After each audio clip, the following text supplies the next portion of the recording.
Hi, welcome back to hostboxcse channel and back to the tutorial for computer architecture and organization who are preparing the GATE and the competitive exams UGC also. Let's go for topic today. Today the topic we are going to discuss is independent versus hierarchical memory organization, where you can say two-level memory or we can say simultaneous memory organization versus hierarchical memory organization. In the previous session I explained about different levels of memory organization like register, cache, what is the use of cache, what is the use of main memory, and why you need the support of secondary devices and so on, memory, magnetic disk, magnetic devices also. Let's go for session today. So today's session we are going to see the working method of both and how to calculate the average weight, average time, as well as how to access the information in both organization. So in a computer, memory is organized at different levels. The CPU may try to access different levels of memory in different ways. On this basis, the memory organization is broadly divided into two types. One is called simultaneous access memory location, or else two-level, or you can say independent access memory location. Another one is hierarchical access memory location. Let's go for session today, and we are going to discuss the diagram for working method as well as the difference between and why we need and like that. First one, the simultaneous access memory location, where see the diagram. Here CPU connect with the level 1 and level 2. Here these levels of memory are directly connected to the CPU, remember, and whenever CPU requires any word, it starts searching for it in all levels of simultaneously. That means so why you go for this memory organization? Because to improve the cost, you have to see the improve the performance of the computer, where you have to say the cost, speed of the speed and transfer of information, and so on, all the parameters. And we are going for the parallel. We go for parallel means because we can execute the simultaneous task as soon as possible, very fast, within nanoseconds. If you want to do the operation, perform the operation in computer within 20 nanoseconds, we can execute the output and so on. So here CPU, here the level 1 may be RAM or something, and level 2 may be hard disk and so on. Here what will happen, it will simultaneously, suppose you are searching the word, for example, you are searching the word hello in the computer, it's for understanding purpose only, don't write for any examination.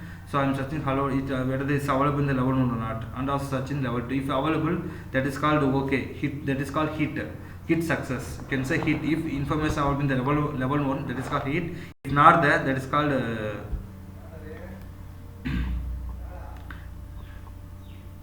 that is called failure. So it will go and search in the level 2. Search in level 1, level 2. Whenever the level 1 find out, it is successful. Or else level 2, the data available hello like that, it will say like that. Or you can say penalty. So data available means that is called penalty and so on. So remember, here all levels of memory directly come to the CPU.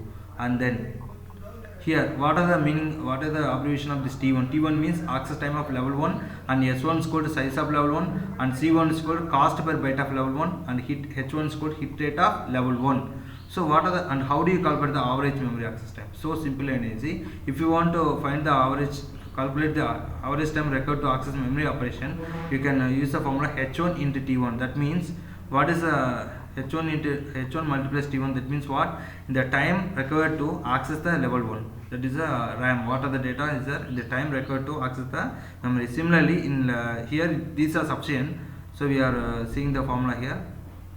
And another option, if data is not available, it parallelly search in the level 2. Here T2 means the time required to access the data from the level 2.